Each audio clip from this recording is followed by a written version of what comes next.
How is it going then, everybody? I hope you're all doing very well. I'm the FIFA analyst, and today we have got a FIFA 20 in and around the box defending tutorial for you. We're going to be discussing how I defend in and around the box to make sure that you guys can keep the ball out the back of your net as much as possible. You guys have been requesting this sort of video from me for a while, so I thought why not go ahead and touch on it. If you do have any other suggestions for videos, please do let me know down in the comment section below. If you do enjoy this type of content, be sure to subscribe to the channel. It does massively help us. We do also stream every Tuesday, Thursday, Friday, Saturday and Sunday, so we'll pop a link to that down below. That's the best place for you to catch me and ask any questions directly live as well. But if you have any other sort of questions, you're always more than welcome to tweet me on Twitter, and I will do my best to try and help out for you. So to dive into all of the details and the clips that we've got on how to defend, I have got the little controller right next to me, which I want you to take an eye on in certain clips, just so you can kind of get an understanding of what buttons I'm pressing them, why I'm pressing them, and that sort of thing. And then we're going to go through and start dissecting these clips in just a second for you and tell you what was kind of going through our thought process at that particular time and what we could do in those sort of situations to make sure that we're making clean, efficient tackles, not pulling our players out of position, and so on.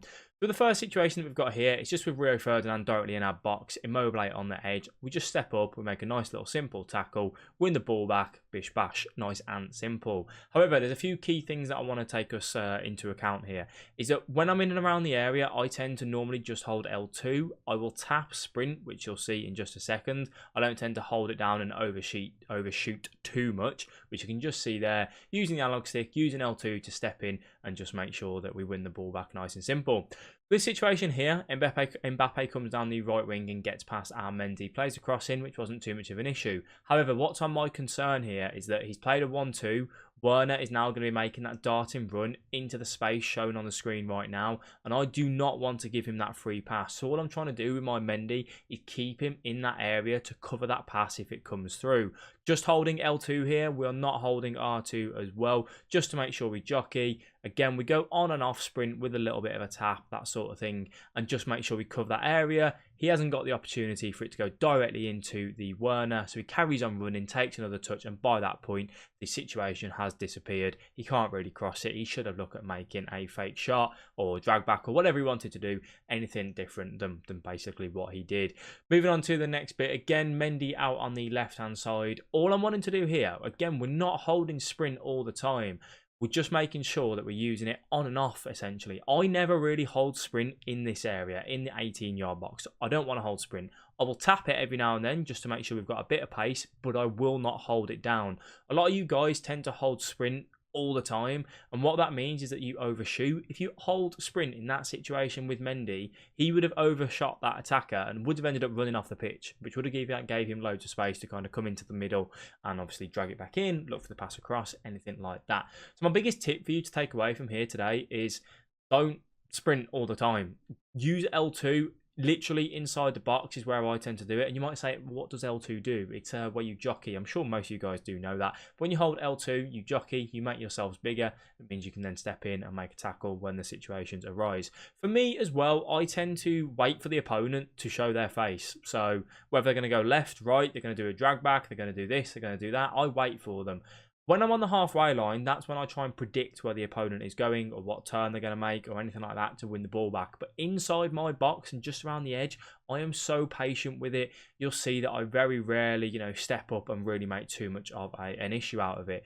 All I'm trying to do, guys, is keep my back four as a back four. You can just see here, look at that back four. It's quite a perfect line. They're all there in their positions that I want them to be. The centre-backs are in the centre-back position, the full-backs are in the full-back position, and so on. When I look at your gameplay, one of the things that I notice is that your defence isn't where you want it to be. You can just see there, PK has stepped up a little bit, so I just have to be a little bit careful to make sure that that's not, too much of a gap, that sort of thing. And then we're just trying to cover the passes into the middle. What I mess up here on, I'm showing you something that I messed up on, is that I tried to predict where he was going and then I made a tackle as well. So we'll just have a quick look at that again for you. What did we actually do? With PK, you're going to know, with Ferdinand, sorry, you're going to see me step up into the middle of the penalty area. He's going to do a drag back and come back for the near post, which is the holy grail this year in FIFA. I panic, I make a tackle, bosh. If I would have just held L2 there and not tried to predict where he want and essentially stand still, if he makes that drag back, I'm there to just put the tackle in if he runs into me. But I'm also just making myself a bit of a nuisance for him, making it difficult for him to get the shot off as comfortably as he did. We do all make mistakes. If you do make a mistake, it is what it is. Move on from it. You know, don't cry about it. You just carry on. You keep on learning. For me, defending, I don't find it too difficult this year. It is a lot of, for me, just, you know, autopilot in a sense. However, you will make mistakes. I make mistakes. No one's going to be a perfect defender. It's only the guys that are at the top of the level that are going to be unreal defenders, to be honest with you. But as I said, if you can just implement taking out sprint as much as you can inside the box, it is very situational. Sometimes you will need to use it, but that's where I suggest tapping it. Don't use it the whole time. You can just make sure that you're holding L2 for a lot of the situations. Again, keep an eye on the controller for me, and you can see exactly when and where we do it as well. And then don't panic tackle. You only really want to be making a tackle in the box if the opponent literally says, here's the ball, take it off me. Don't panic tackle. Don't pull the players out of position. And when you are defending just outside your box, keep your players in that back four position or back three, whatever formation it is that you're playing.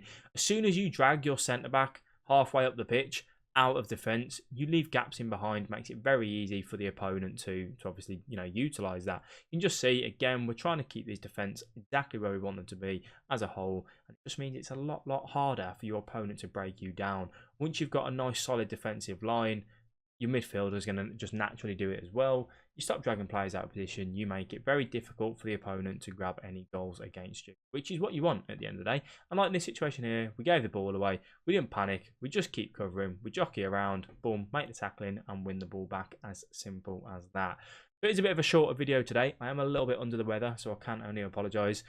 We are back tomorrow with a coaching session, so I hope you guys look forward to that. If you have enjoyed this video, please let me know down in the comment section. As always, I want to thank you all very much for watching, and I will catch you in the next one. Bye-bye.